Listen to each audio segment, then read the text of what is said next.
Olá, tudo bem? Como vai você? Espero que você esteja bem, sempre bem.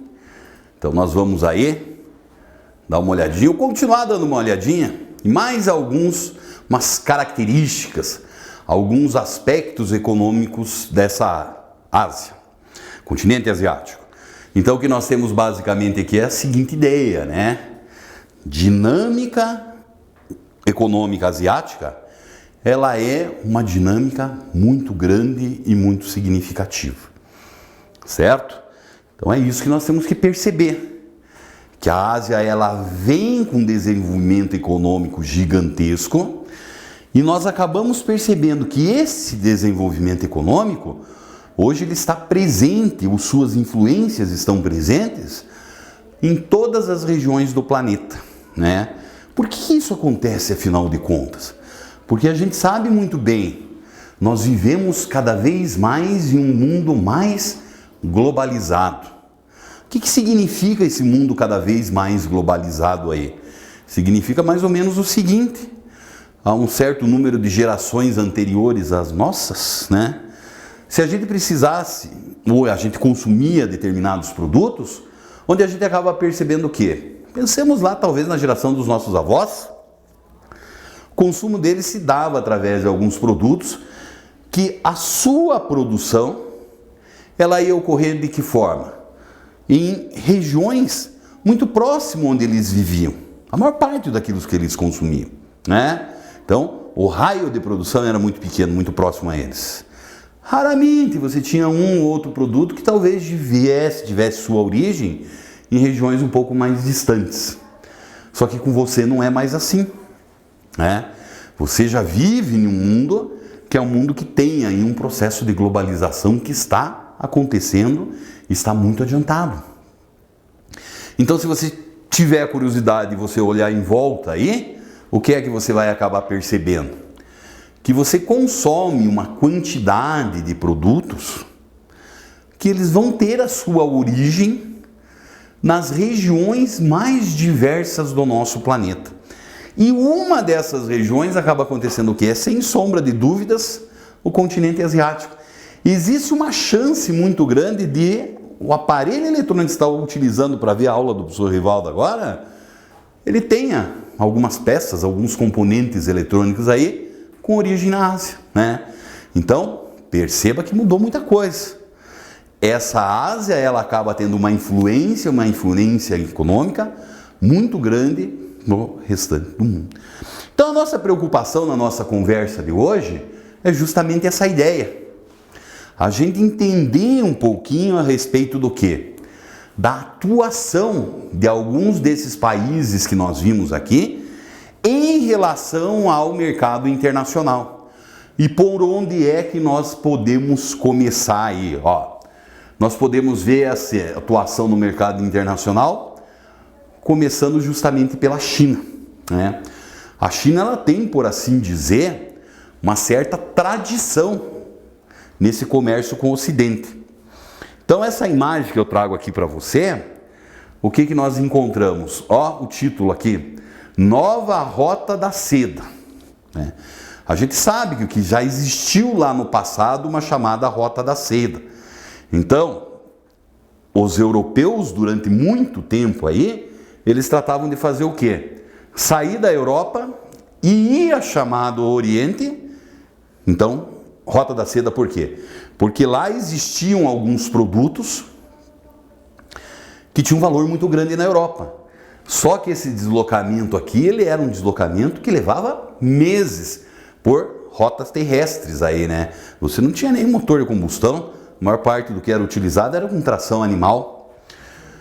E o que acabou acontecendo? Essa Rota da Seda ela foi deixada um pouco de lado durante muito tempo, não foi mesmo? Porque criamos outros mecanismos aí para importar os produtos aí. Mas hoje a gente acaba percebendo que está surgindo isso que é chamado aqui de uma nova Rota da Seda, né? Uma que é por via terrestre, sai lá da China de Xi'an, vai até o Tajiquistão, vai até Moscou e chega finalmente na Holanda, chegou na Europa, né? E daí nós vamos encontrar também uma outra rota que ela é uma rota conhecida como o quê? Uma rota marinha, que você vai acompanhando aí. Então isso acaba mostrando o quê? Que cada vez mais essa China, ela tem uma atuação muito forte no mercado internacional. Devido a esse fato de nós encontrarmos, que eu já trabalhei com você essa ideia, uma mão de obra muito barata que acaba também diminuindo os custos de produção, hoje nós acabamos percebendo que uma quantidade muito grande de empresas do mundo inteiro, existe essa facilidade da logística, de ela fazer o quê? Eles estão indo para os países asiáticos e muitas vezes o caminho da China, ele é muito seguido, né? A tal ponto que essa China, ela teve um crescimento econômico e se transformou recentemente na segunda maior economia do planeta. E devido a esse peso econômico, o que nós percebemos? Sua atuação no mercado internacional também é muito grande. Porque além de produzir em grande quantidade, os chineses hoje eles acabam fazendo o quê? Investimento em uma quantidade grande de outros países. Eles fazem na África, eles fazem na Europa, fazem em todo o continente americano. Esses chineses eles estão chegando e chegando com tudo. Agora, se você for acompanhar principalmente esse primeiro momento do ano de 2020, né? Até já começou esse barulho lá em 2019, a atuação deles, a força deles é tão grande no mercado internacional que nós acabamos percebendo que ocorre o quê? Nós estamos sendo que eles conseguem fazer uma disputa com a maior economia do planeta, que é a norte-americana. O que aconteceu com os Estados Unidos? A indústria norte-americana percebeu que produzir lá era mais barato. Então, a indústria foi se mudando numa velocidade muito grande. O atual presidente Donald Trump percebeu que eles estavam perdendo, principalmente, postos de trabalho para os chineses. Então, iam produzir lá na China e os chineses exportavam de volta isso para os Estados Unidos. Ele foi contra isso. Então, ele começou uma disputa por tarifas.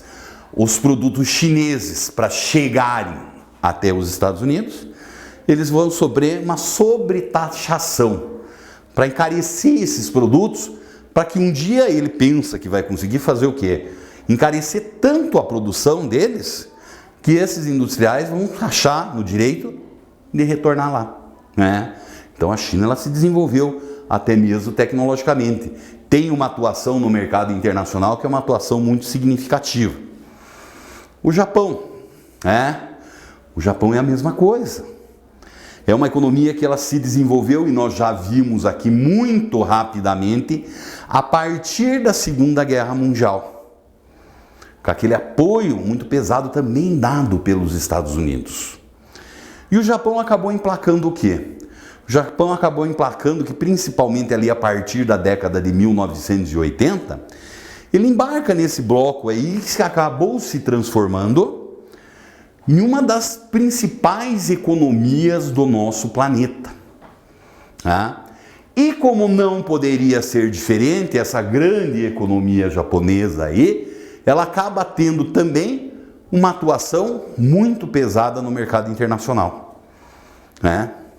Como é que vai se dar isso? A economia japonesa, nós acabamos e sabemos muito bem disso, ela vai ser marcada pelo quê? Pela presença, principalmente, mas não exclusivamente, de uma indústria de alta tecnologia e também de alta produtividade. É tamanho o exemplo dessa indústria japonesa para o mundo que o que vai acontecer? A partir dessa década de 1970, eles criaram, por assim dizer, uma nova forma de organizar o trabalho. Né? Então, existem modelos de organização do trabalho na indústria. O europeu, o americano, seguia muito aquela linha que era conhecida como a linha fordista. O trabalho repetitivo, a produtividade em grande quantidade, a produção em massa e assim por diante. Então, esses japoneses, eles desenvolvem um novo modelo na década de 1970, que ela ficou conhecida como o famoso toyotismo. Ou também conhecido aí como a tal da produção flexível. Então, cada vez emprega-se uma mão de obra mais qualificada, que ela vai tratar de ter um custo mais elevado, mas uma produtividade maior também. Existe uma flexibilidade maior na produção. E isso acaba influenciando o mundo inteiro.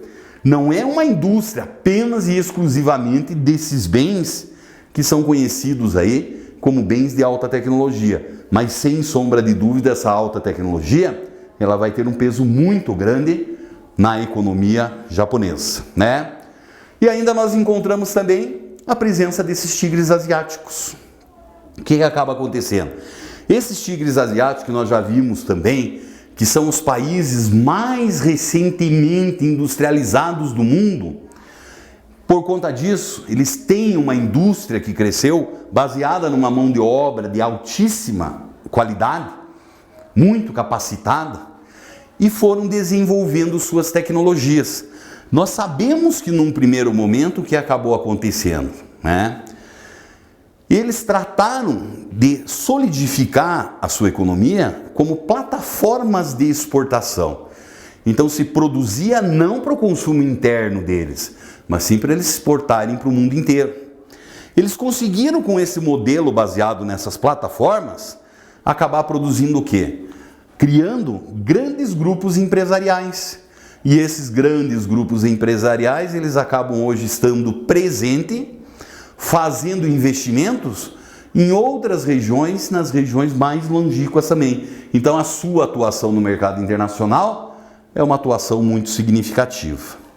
Dentro dessa ideia, o que eu espero de você? Vai lá na página 244 do seu livro, dá uma olhadinha nos exercícios 1 e 2 lá, que eu quero que você resolva eles aí. Tudo bem? Tudo legal? Então tá bom. Um grande abraço para você.